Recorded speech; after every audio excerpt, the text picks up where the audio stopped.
باللہ من الشیطان الرجیم بسم اللہ الرحمن الرحیم یا ایہا الذین آمنوا اے لوگو جو ایمان لائے ہو کتبہ فرض کیے گئے علیکم الصیام تم پر روزے اے ایمان والو تم پر روزے فرض کیے گئے کما جیسا کہ کتبہ فرض کیے گئے علی الذین ان لوگوں پر من قبلکم جو تم سے پہلے تھے لعلکم تتقون شاید کہ تم متقی بن جاؤ۔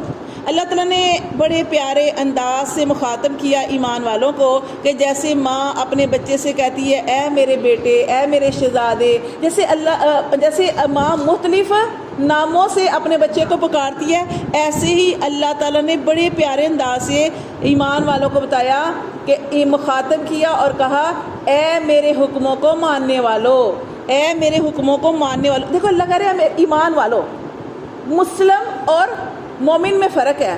مسلم کسے کہتے ہیں؟ جس نے کلمہ پڑھا ہے، جس نے کلمہ پڑھا وہ مسلم ہے، مسلمان ہے۔ مومن کون ہے؟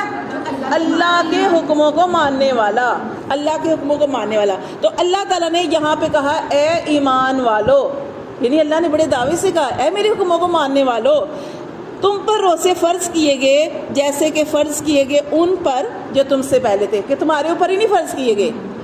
تم اس بات پہ پریشان ہو نا کہ ہمارے اوپر روزے، یہ جو ہم روزے رکھتے ہیں، آپ دیکھیں نا کتنا پیارا مہینہ ہے اور کتنا ہم خوشی سے رکھتے ہیں۔ ہمارے بچوں کو بھی اس بات کی بڑی خوشی ہوتی ہے اور پہلے انتظار کرنا شروع کر دیتے ہیں کہ اب رمضان آنے والا ہے۔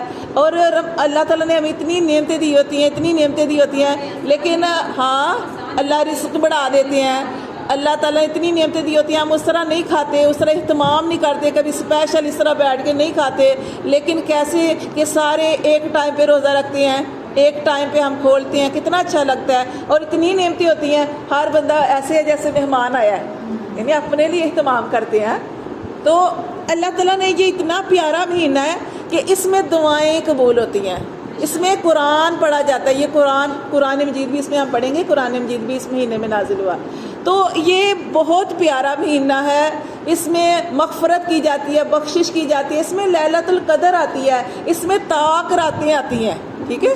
تو یہ اس کا اللہ تعالیٰ نے اتنی خاص ہمیں یہ رمضان المبارک کا مہینہ جو ہے وہ اللہ تعالیٰ کا بہت بڑا ہمارے اوپر کرم ہے کہ اللہ تعالیٰ نے ہمیں یہ عطا فرمایا کہ اس کا روزہ نبی صلی اللہ علیہ وسلم نے ارشاد فرمایا کہ جو ثواب کی نیت سے اخلاص کے ساتھ رکھے گا اللہ تبارک و تعالیٰ اس کے سارے گناہوں کو معاف فرما دیں گے، تو اس کی مغفرت فرما دیں گے، اس کی بخشش فرما دیں گے۔ تو اخلاص کے ساتھ ٹھیک ہے اس روزے کو رکھنا ہو تو اللہ تعالیٰ کا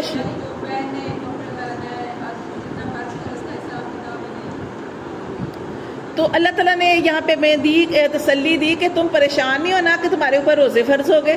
روزے پہلے بھی فرض تھے لیکن ان پر تعداد مختلف تھی، ہر نبی کے اوپر روزے آئے، لیکن کسی پر کچھ، کسی کے کچھ، لیکن ہمارے کے لیے ایک مہینے کے لیے اللہ پاک نے یہ روزے جو ہے وہ مقرر کیے۔ اور اللہ نے فرمایا کہ روزے میں نے کیوں دیے تمہیں میں متقی بنانا چاہتا ہوں، تمہیں میں تقوی والا بنانا چاہتا ہوں، کیونکہ جنت متقین کے لیے ہے۔ اللہ نے فرمایا شاید کہ تم متقی۔ اور آپ دیکھیں کتنا پیارا وہ سما ہوتا ہے کہ ہر بندہ جو ہوتا ہے نا، کیا ہوتا ہے روزہ جب انسان رکھتا ہے نا تو روزے رکھنے سے کیا ہوتا ہے، انسان کے اندر گناہوں کی وہ نہیں رہتی، اب وہ کسی کے ساتھ لڑنے کو دل نہیں کرتا، ٹھیک ہے۔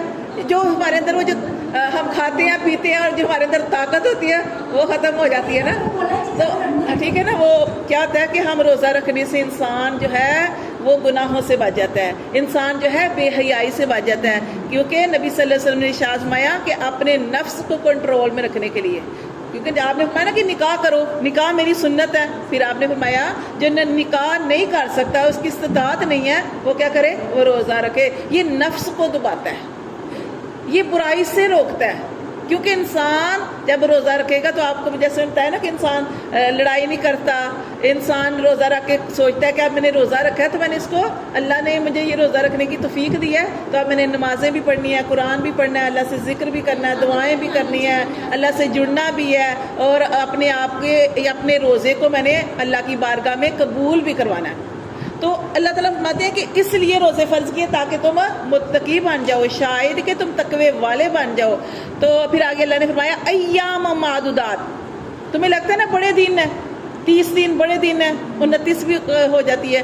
تو اللہ نے فرمایا یہ تو گنتی کے دن ہیں، کیسے گزر جاتے ہیں؟ ایام معدودات، گنتی کے دن ہیں. فمن کان منکم مریضا، پس جو مریض ہو، او علی سفر، یا سفر میں ہو، فعدۃ، تو وہ گنتی پوری کر لے، من ایام اخر، دوسرے دنوں میں. اللہ نے یہاں پہ رخصت بھی دی ہے. کیا رخصت دی ہے؟ کہ جو مریض ہے، بیمار ہے، یا بوڑھا ہے، یا کوئی سفر کر رہا ہے، مسافر ہے، تو اگر وہ ایسی صورت میں روزہ نہیں رکھ سکتے، جیسے سفر میں کوئی ایسے ہیں کہ روزہ نہیں نبھا سکتے، تو وہ اپنے روزوں کو دوسرے دنوں میں پورا کر لیں. کوشش یہ کرنی چاہیے کہ اپنے روزے گھر میں امن میں سکون سے گزاریں. لیکن کبھی یہ ہوتا ہے کہ کہیں آپ کو ضروری جانا پڑ گیا، تو سفر کرنا پڑ گیا. اگر آپ کے اندر ہمت ہے تو روزہ رکھیں، اگر نہیں ہمت تو اللہ نے آسانی دی ہے، اللہ کی آسانی کو قبول بھی کرنا چاہیے. اسی طرح مریض ہے کہ اگر کوئی بیمار ہے، بہت بیمار ہے، ٹھیک ہے، تو وہ روزہ جو ہے چھوڑ سکتا ہے، لیکن اس کی گنتی کو پورا کرنا ہے ایام اخر، دوسرے دنوں میں. پھر اللہ فرماتے ہیں وَعَلَى الَّذِينَ، اور ان لوگوں پر یُطِيقُونَهُ، جو طاقت نہیں رکھتے، یعنی روزہ رکھنے کی، جو روزہ رکھنے کی طاقت نہیں رکھتے، فدیۃ، تو وہ فدیہ دے دیں، اپنے روزے کا فدیہ دے دیں. طعام مسکین، ایک مسکین کا کھانا. یہ پہلے حکم سب کے لیے تھا، سب کے لیے. مطلب کیا کہ اب تو یہ اس کے لیے نا کہ جو روزہ نہیں رکھ سکتے، جو بہت بیمار ہیں، تو ان کے لیے، یا بہت ضعیف ہیں ان کے لیے. لیکن اب پہلے یہ تھا کہ پہلے جو ہے کوئی روزہ نہیں رکھ سکتا تو اپنے روزے کا وہ فدیہ دے دے. وہ بے شک ایسا بندہ ہو کہ مطلب روزے، مطلب یہ نہیں کہ وہ بیمار ہے، بیمار بھی نہیں ہے، مسافر بھی نہیں ہے، لیکن اگر وہ روزہ نہیں رکھ رہا تو اس کا وہ فدیہ دے دے. یہ پہلے ایسے حکم تھا. پھر اب یہ نہیں ہے. پھر اللہ نے فرمایا فمن تطوع، پھر جو خوشی سے کرے خیرن، کوئی بلائی، فہو خیر اللہ، تو وہ اس کے لیے بہتر ہے.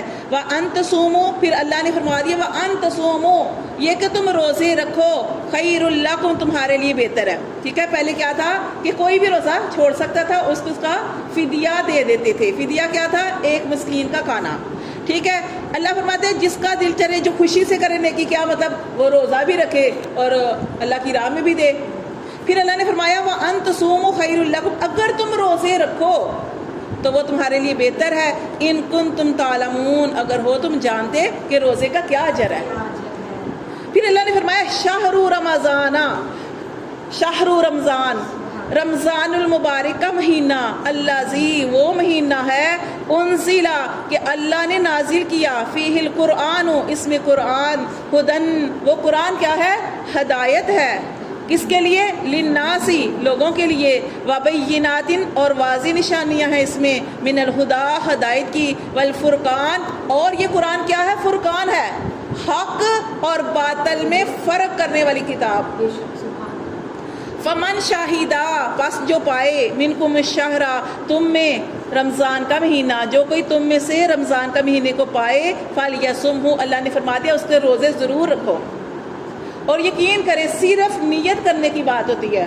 آپ نے نیت کی کہ میں نے روزہ رکھنا ہے، اللہ آپ کو صبر دے دیتا ہے، اللہ آپ کو روزہ رکھا دیتا ہے، اللہ آپ کو عبادت کروا دیتا ہے، اللہ آپ کو ساری چیزیں نیکیوں کے ساتھ جوڑ دیتا ہے. لیکن اگر آپ نے روزہ رکھا، روزہ نہ رکھا، تو آپ کے اندر ایسی بے صبری ہوگی، آپ پانی پیے جائیں گے، آپ کو آپ کھائی جائیں گے، آپ کا پھر بھی پیٹ نہیں بھرے گا، آپ سیر نہیں ہوں گے، سکون نہیں ملتا. اللہ صبر دے دیتا ہے نا، وہ کہتے ہیں نا کہ صبر، جی، کہ جب انسان نیت کر لیتا ہے تو اللہ تبارک و تعالیٰ اس کا روزہ جو ہے اس کو رکھنے کی پوری توفیق دے دیتے ہیں. اور جب ہے انسان بے صبرا، وہ پہلے کہتا ہے میں روزہ ہی نہیں رکھ سکوں گا، میں روزہ نہیں رکھ سکوں گا، مجھے شوگر ہے، مجھے بی پی. ہاں، وہ اللہ نے سہولت دی ہے نا، وہ ہم نے پڑھا مریض ہے، اگر کوئی ایسا مریض ہے کہ وہ اس کو زیادہ اس کی طبیعت خراب ہے اور وہ روزے رکھے گا تو زیادہ طبیعت خراب، اس صورت میں آپ مسکین کو کھانا کھلا دیں گے، وہ ٹھیک ہے. ہاں، ان کے لیے میں نے آپ کو بتایا نا، وہ تو اللہ نے اوپر بتا دیا نا کہ جو مریض ہے، بیمار ہے، حاملہ عورت کے بارے میں بھی ہم پڑھیں گے، اس کے لیے بھی اللہ نے آسانی دی، لیکن اپنے روزوں کو پورا کرنا ہے. تو یہاں پہ یہی بتایا جا رہا ہے کہ اللہ تعالیٰ فرماتے ہیں کہ یہ روزے چھوڑنا اہم ہی نہیں ہے کہ آپ اس کو اہم چھوٹی سی بات پہ چھوڑ دیں. آپ اس کو ضرور، اللہ نے فل یسم، ضرور لام آئی اس کے اندر، ضرور اس کے روزے رکھو اس مہینے کے. ومن کانا مریضن، دیکھیں یہ پھر آگے اللہ نے فرما دیا ومن کانا، اور جو کوئی ہے مریضن مریض، او علی سفرن، یا وہ سفر میں ہے، فعدتن، تو وہ گنتی پوری کرے، من ایام اخر، دوسرے دنوں میں. آپ دیکھیں کہ کتنی مشکل ہوتا ہے دوسرے دنوں میں روزہ رکھنا. ایک ماحول بنا ہوتا ہے نا، گھر کا سارے افراد روزہ رکھ رہے ہوتے ہیں، اتنا اچھا لگتا ہے روزہ رکھتے ہیں، تو پھر اللہ سے روزہ بھی رکھتے ہیں ہم اور دعائیں بھی اللہ سے کرتے ہیں. پھر رو رو کے ہم اللہ سے یہی کہتے ہیں اللہ یہ جو ہم نے پڑھا، جو عبادت کی، اللہ جو روزہ رکھا، اللہ اس کو قبول بھی کر لے. اور یہ کتنی پیاری بات ہے، یہ وہ والی بات ہے نا جیسے حضرت ابراہیم علیہ السلام نے اللہ کے گھر کو بنایا اور اللہ سے کہا کہ اللہ میری اس سعادت کو قبول کر لے. اللہ نے اتنی بڑی توفیق دی، اللہ کے گھر کو بنایا. پھر بھی تو یہ ہم عاجزی کرتے ہیں اللہ سے کہ اللہ ہم نے تیرے لیے روزہ رکھا، تیرے لیے عبادت کی، اللہ تیرے خاطر سارے گناہوں، اللہ اپنے سارے جائز کاموں کو، وہ سارے جائز کام وہ بھی چھوڑ دیتے ہیں، وہ بھی منع ہو جاتے ہیں نا روزے کی حالت میں. مباشرت کرنا، کھانا پینا، اپنے سارے کاموں کو چھوڑ دیتے ہیں. کس کے لیے؟ اللہ کی رضا کے لیے. اور روزہ رکھتے ہیں تو ہم اندر جا کے چھپ کے پانی پی سکتے ہیں، ہم نہیں پیتے کیونکہ ہم نے اللہ کے لیے روزہ رکھا ہے. تو اللہ تعالیٰ، ہاں جی وہ تو، ہاں جی بے شک. تو دیکھیں اللہ تعالیٰ فرماتے ہیں وہ من کانا مریضن، یا کوئی مریض ہے، او علی سفرن، یا کوئی سفر میں ہے، فعدتن، تو وہ گنتی پوری کرے، من ایام اخر، دوسرے دنوں میں. یرید اللہ، چاہتا ہے اللہ بکم الیسرا، اللہ تمہارے لیے آسانی چاہتا ہے. اگر اب تم مسافر ہو، سفر کر رہے ہو، تم روزہ نہیں رکھ سکتے تو پھر اس کی گنتی دوسرے دنوں میں پوری کر لو. اور اللہ تعالیٰ نے یہ بھی دیکھیں کتنی آسانی ہے. اب اللہ تعالیٰ نے یہ نہیں کہا کہ روزے گرمیوں میں رکھنے ہیں، اتنی آسانی، ہم سردیوں کے روزے رکھ لیں، جب دن چھوٹے ہو تب روزے رکھ لیں. دیکھیں اللہ تعالیٰ اتنی آسانی کہ روزے جو چھوٹ گئے ہیں، 30 روزے ہیں، 30 روزوں میں سے آپ نے جو روزے چھوڑ دیے یا آپ کے چھوٹ گئے تو وہ روزے آپ نے اگلے رمضان سے پہلے پورے کرنے ہیں. اب دیکھیں پورے سال سے پہلے اتنی اللہ تعالیٰ نے آسانی دی ہے. اللہ فرماتے ہیں اللہ تمہارے لیے آسانیاں چاہتا ہے. ولا یرید بکم العسر، اللہ تمہارے لیے کوئی مشکل نہیں چاہتا، وہ تمہارے لیے آسانی چاہتا ہے. اور اللہ نے یہ اس لیے رکھا ولتکملوا العدۃ، تاکہ تم مکمل کر لو گنتی کو جو چھوٹ گئے روزے. ولتکبروا اللہ، اور اللہ کی بڑائی بیان کرو، اللہ کی بڑائی بیان کرو، اللہ اس بات پر ما ہداکم، جو اس اللہ نے تمہیں ہدایت دی، ولعلکم تشکرون، اور